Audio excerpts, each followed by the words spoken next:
Maknanya adalah ihfazillah, jagalah Allah. Yahfazka, maka Allah akan menjaga engkau. Ihfazillah, jagalah Allah, tajidhu tujahaka. Engkau akan mendapati Allah itu di depan engkau. Jadi kita nggak mungkin menjaga Allah. Allah nggak perlu penjagaan kita. Maksudnya adalah, jadi ihfazillah bitta'ah, yahfazka birri'ayah. Jagalah Allah dengan ketaatan engkau, maka dia akan menjaga engkau, ya, birri'ayah, dengan mengurus diri engkau. Seperti juga firman Allah Subhanahu wa taala, "Fazkuruni azkurkum." Ingatlah kepadaku, aku akan ingat kepada engkau. Maknanya apa? Uzkuruni bitta'ah azkurukum bil maghfirah. Ingatlah kepadaku, yakni maksudnya taati. Enggak ada artinya ingat kepada Allah kalau dalam maksiat. Mau berzina, ingat dulu kepada Allah, baca doa. Enggak ada artinya. Maksudnya ingat di sini taat. Jadi walaupun mulutnya baca doa itu lalai. Azkurkum bil maghfirah, maka aku akan mengingat engkau dengan memberikan maghfirah, ampunan. Jadi kalau yang ihfazillah yahfazka, maknanya adalah jagalah Allah dengan ketaatan engkau, Allah akan menjaga engkau dengan meriayah engkau. Ihfazillah tajidhu tujahaka. Tujahaka maknanya adalah amamaka, di depan engkau. Yura'ika fi ahwalika, dia yang akan meriayah engkau, mengurus engkau di dalam segala kondisi engkau. Kalau di dalam syarahnya Syekh Atiyah, maknanya itu bukan berarti dari sisi arah itu Allah ada di depan atau di belakang atau di kiri atau di kanan. Maknanya tidak begitu. Maknanya adalah tajidillah fi kulli ittijahilaka taksuduhu. Allah akan engkau dapati di dalam semua arah yang engkau tuju.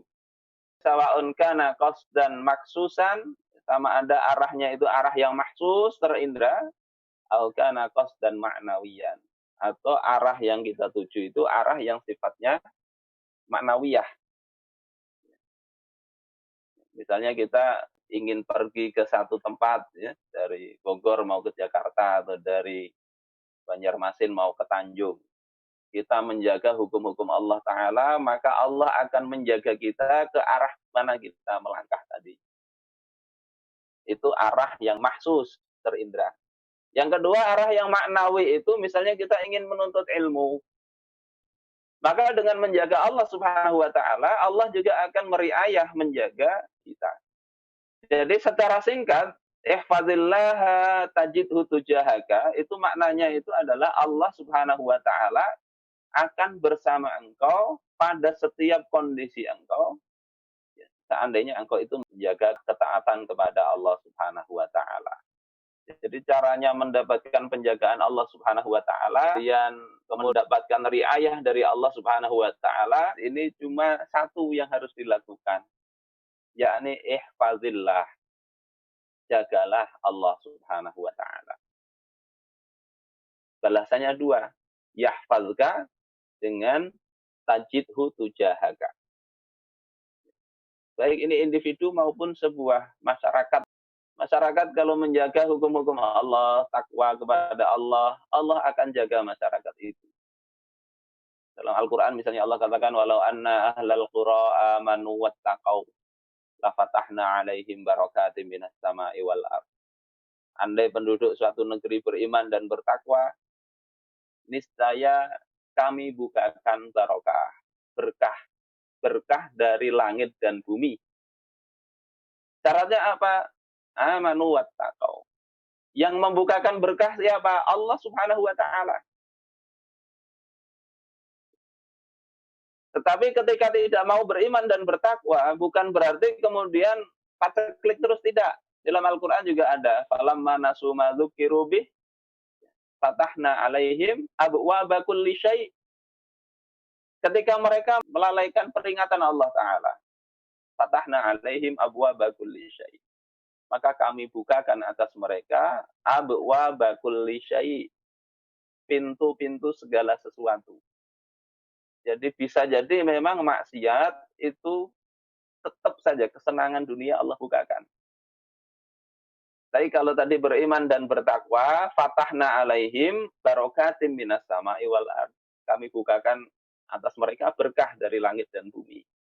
Tapi kalau melalaikan perintah Allah, bisa jadi fatahna alaihim abwaaba kulli syai'. Kami bukakan juga pintu-pintu kesenangan dari segala sesuatu itu terbuka semua. Berbagai macam pintu kenikmatan bisa saja terbuka. Tetapi ujungnya ayat tadi hatta idza farihu bima utu akhadnahum baghtatan. Hingga ketika mereka merasa gembira dengan apa yang mereka dapatkan, kami siksa mereka dengan tiba-tiba. Jadi bukan pintu keberkahan yang dibukakan, tapi pintu kesenangan. Kalau tadi menjaga hukum Allah, taat pada Allah, yang Allah bukakan pintu keberkahan. Bukan hanya sekedar kesenangan. Ada satu pengusaha sukses ya, omsetnya banyak lah. Ingin memperbanyak lagi, akhirnya melakukan riba. Ngambil pinjaman ada ribanya, nggak banyak sebetulnya awalnya 30 juta. Melihat itu Allah berikan banyak lagi itu. Untungnya tambah banyak. Akhirnya apa? Ngambil lagi hingga ratusan juta. Setelah itu baru kemudian Allah kasih peringatan juga sebetulnya karena apa? Kemudian dibikin bangkrut hingga kemudian rumah tangganya kacau. Apa saja yang perlu dijaga di sini? Wa min a'zami ma yajibu hifdzuhu min awamirillah as-shalah. Di antara apa yang wajib dijaga, yang paling besar dari perintah Allah Subhanahu wa taala itu adalah salat. Enggak ada uzur bagi laki-laki yang sudah baligh untuk tidak menjaga salat ini. Uzurnya cuma dua dan itu harus diganti. Yang pertama itu uzur karena tertidur. Yang kedua uzur karena lupa. Ya, kalau lupa maka ingat harus diganti. Selain itu nggak ada uzur salat itu. Kecuali gila. Kalau gila itu lain lagi karena nggak kena kewajiban. Kemudian yang kedua itu adalah menjaga kemaluan. Kata Abu Idris Al-Khawlani, "Awwalu ma wassallahu bihi Adam 'inda ihbatihi ilal ard, hifdzu farjihi." Awal wasiat dari Allah Subhanahu wa taala kepada Adam ketika diturunkan ke bumi itu adalah hifdzu farjihi, menjaga kemaluan, wa qala la tadhahu ila fi halal. Jangan diletakkan kecuali kepada yang halal. Dan banyak hal yang lain yang harus dijaga, intinya hukum-hukum Allah Subhanahu wa taala. Dan untuk menjaga ini hal yang terpenting itu adalah dengan belajar. Tidak bisa kita, oh saya mau menjaga Allah Subhanahu wa taala agar Allah menjaga saya, menjaga keturunan saya, menjaga anak cucu saya. Tidak bisa kecuali memang harus ada ilmunya, harus belajar.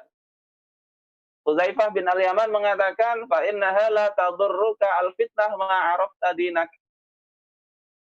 Sesungguhnya fitnah itu tidak akan membahayakan diri engkau selama engkau mengetahui agama engkau.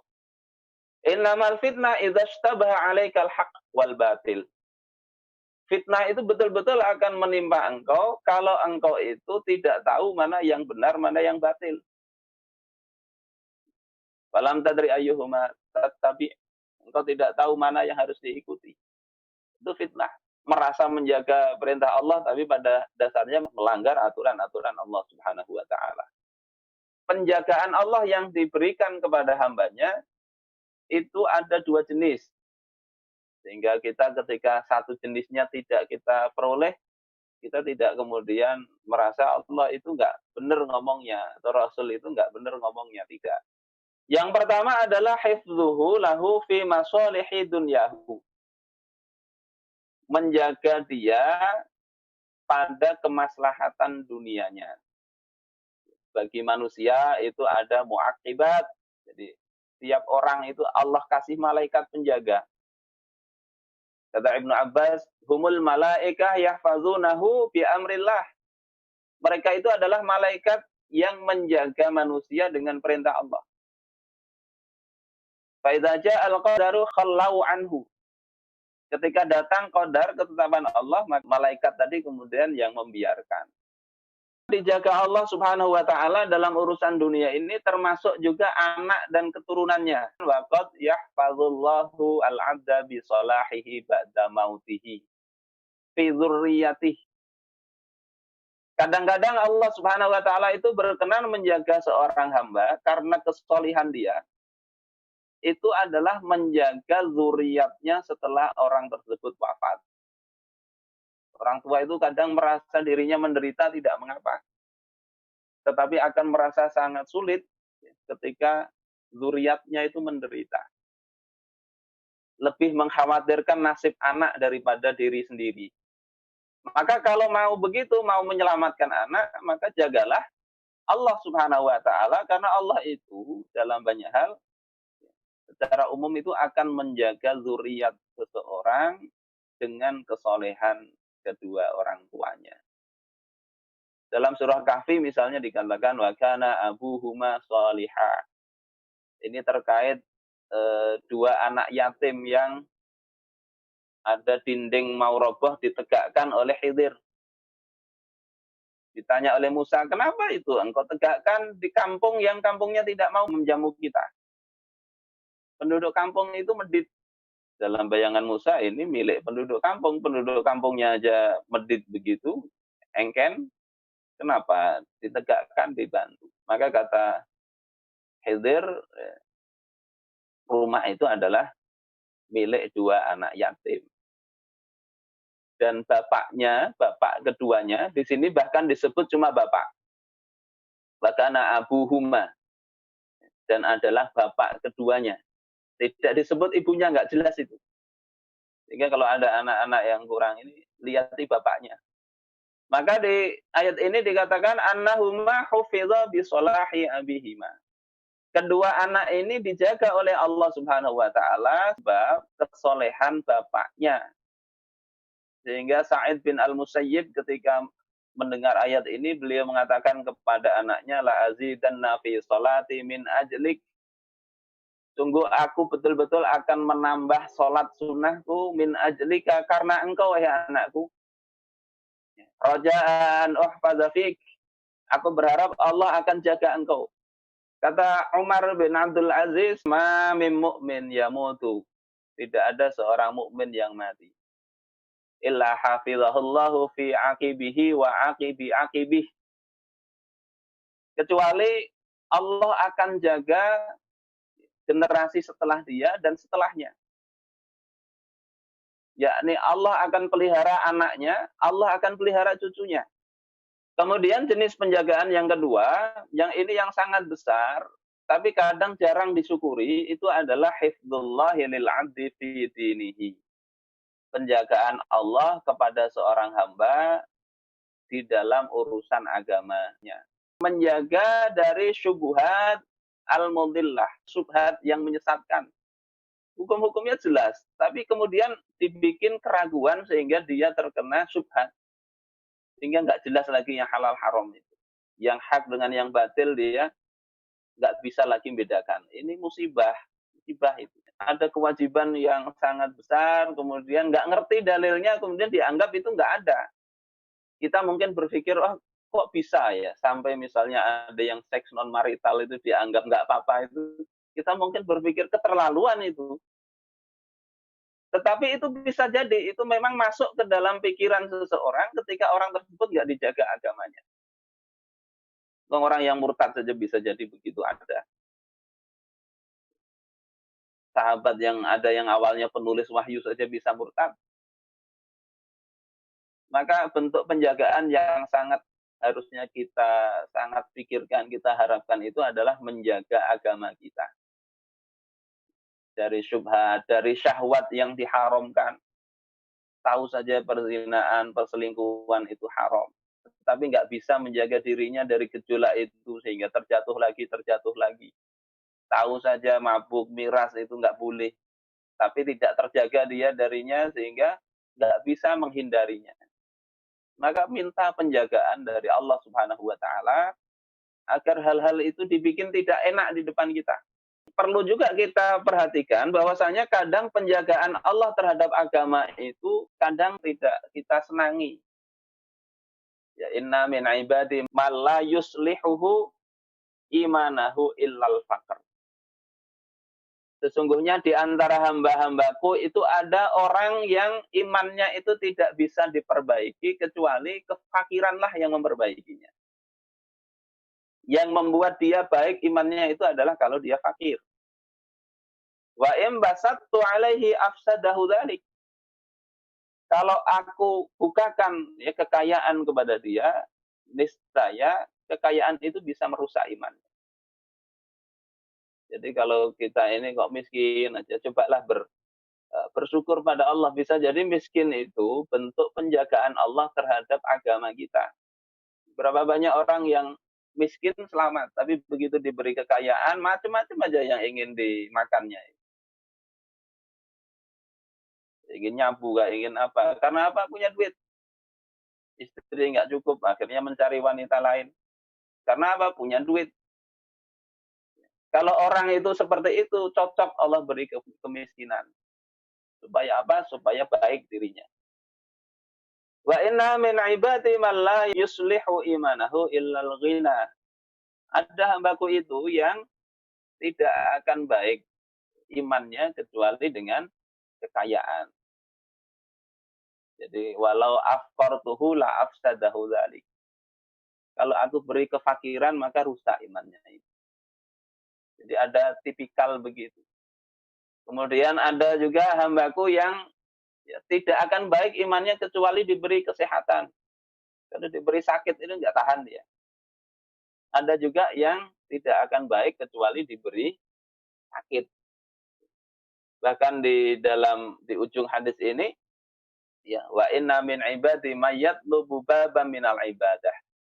Ada juga hambaku itu yang ingin memasuki salah satu pintu ibadah. Ibadah sunnah di sini. Fa akufuhu anhu, aku tutup pintu itu. Likai la yadkhulahul ujub, agar tidak masuk dia di dalam dirinya penyakit ujub. Kemudian diakhiri hadis ini, inni udabbiru ibadi bi ilmi bima fi qulubihim. Aku mengatur hambaku itu dengan pengetahuanku terhadap apa yang ada pada hati-hati mereka. Inni alimun khabir. Sesungguhnya aku itu maha mengetahui. Apa yang Allah berikan itu insya Allah yang terbaik. Asalkan kita bisa mentaati Allah Subhanahu wa taala di dalam segenap aspek perbuatan kita.